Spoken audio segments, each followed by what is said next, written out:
Hello everyone, তোমরা সবাই কেমন আছো? আশা করছি খুব ভালো আছো। আমি ললিতা চলে আসলাম তোমাদের সঙ্গে নতুন একটা ব্লগ নিয়ে। যে যেখান থেকে দেখছো, আশা করছি পুরো ভিডিওটা স্কিপ না করে দেখবে, কারণ আজকে ভিডিওতে একটা মজার জিনিস আছে, অবশ্যই তোমাদের সঙ্গে সেটা শেয়ার করব। তো খুব সকাল সকাল ঘুম থেকে উঠে এখন একটা নতুন কাজ হয়েছে। মানে অনেকগুলো মুরগি ছিল, সেখান থেকে দুটো মুরগি এখন রয়ে গেছে, মানে বাদবাকি সব মুরগিগুলো কিন্তু মারা গেছে। জানি না কেন মারা গেল, আসলে হয়তো মুরগিগুলোর ঠান্ডা লেগেছিল কিংবা ঠিক মতন কেয়ার করতে পারিনি। আসলে আগের থেকে তো খুব একটা বেশি কিছু জানা নেই, কারণ মুরগি তো এর আগে খুব একটা পোষা হয়নি, কিংবা আমি জানিও না যে তাদের কি খাবার দিতে হয় কিংবা কি মেডিসিন দিতে হয়। তো আমি এসেই তো এই রুমটা তৈরি করে দিয়েছি, আর তাদের মানে ঘরোয়া যে খাবারগুলো হয়, চাল কিংবা ভাত, ধান, এগুলোই দিচ্ছি। কিন্তু কেন মারা গেল, হয়তো কপালে ছিল না, বুঝতে পারলাম না। তো যাই হোক, যে দুটো আছে আর বাচ্চা 2-3টা আছে, সেগুলোকে নিয়েই এখন মানে তাদেরকে টেক কেয়ার করছি, যাতে তারা ভালো থাকে, যাতে অসুখ বিসুখ না হয়। তো এই জন্য ঘুম থেকে উঠে ওদেরকে ছেড়ে দিই। আগে তো ঘরের ভিতরে আটকে রাখতাম, এখন ভাবছি না, ছেড়ে দিই, তাতে এখন যা হয় হোক। আর সকালের সমস্ত কাজকর্ম এখন করে নিয়ে চলে গেলাম মাছের কাছে, কারণ ভেবেছিলাম আজকে বাজারে যাব, মানে রবিবার। তো বাজারে যাওয়া হয়নি, কারণ ওর বাবার নেই, আর প্রতিদিন এই একা একা বাজারে যেতে না খুব একটা ভালো লাগে না। তো সকাল সকাল মাছালা কাকু আবার এসেছিলো, তো ভাবলাম যে এখান থেকে যা মাছ পাই এগুলোই নিয়ে নিই। আর এটা হচ্ছে আর মাছ।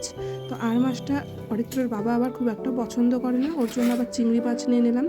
এখানে 300 গ্রাম মতন চিংড়ি আছে। চিংড়ি মাছ আবার আমি আমার ছেলে খুব একটা খাই না, মানে পছন্দ খুবই, কিন্তু অ্যালার্জির কারণে খাওয়া হয় না, এজন্য খুব বেশি নেওয়াও হয় না। কারণ একটা পছন্দের জিনিস রান্না করব, কাটবো, বাছবো, কিন্তু খেতে পারবো না, সেইটা অনেকটা খারাপ লাগে। আর এই জন্য হয়তো মানে ওর বাবাও খেতে পারে না। তো ভাবলাম যে আজকে এগুলো এত কিছু না চিন্তা ভাবনা করে ওর জন্য করে দেবো।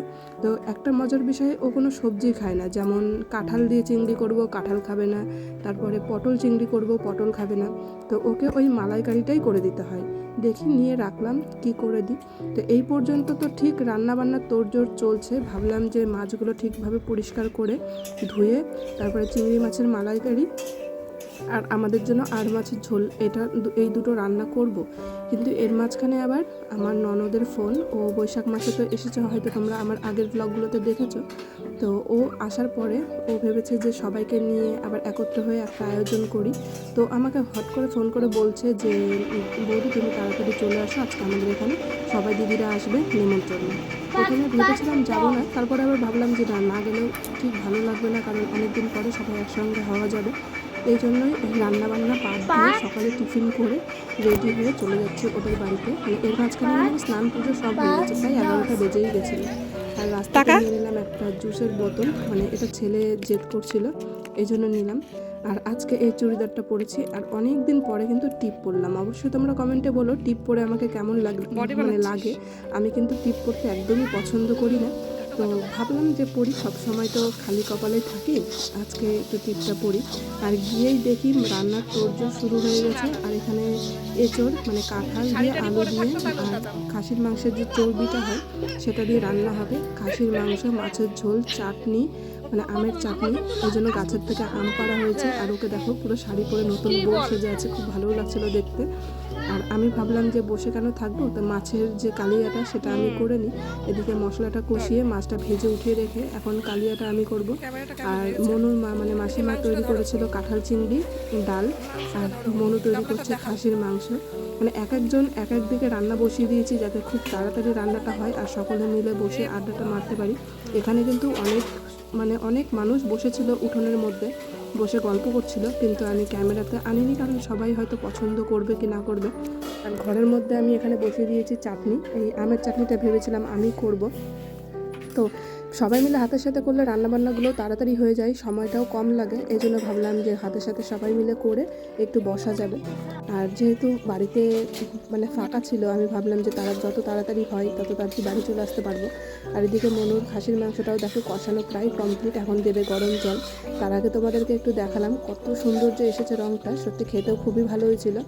তো তোমরা অবশ্যই কমেন্টে বলো যে ওর রান্নাটা কেমন হচ্ছে, দেখে কেমন লাগছে। অবশ্যই তোমাদেরকে তো খাওয়াতে পারছি না, আর মনু কিন্তু খুব ভালো রান্না করে। দেখে মনে হয় অনেক ছোট, কিন্তু ওর কাজের এক্সপিরিয়েন্স অনেক বেশি। আর পুরোটা শেয়ার করলাম না, দেখো পরে ঝোল দিয়ে এরপরে নামানো হলো। যেহেতু লোহার কড়াই ছিল এই জন্য কালারটা একটু কালচে কালচে হয়ে মানে গেছে।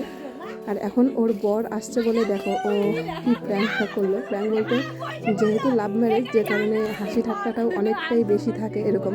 তো খুব ভালো দিনটা কাটলো, খুব মজা হচ্ছিল। তারপরে সবাই মিলে বসে পড়লাম খাওয়া দাওয়া করতে।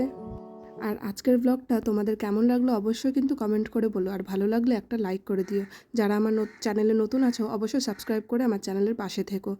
আর তোমরা যে যেখান থেকে দেখছো এই দেখার জন্য তোমাদেরকে অসংখ্য ধন্যবাদ। সবাই সুস্থ থেকো, ভালো থেকো।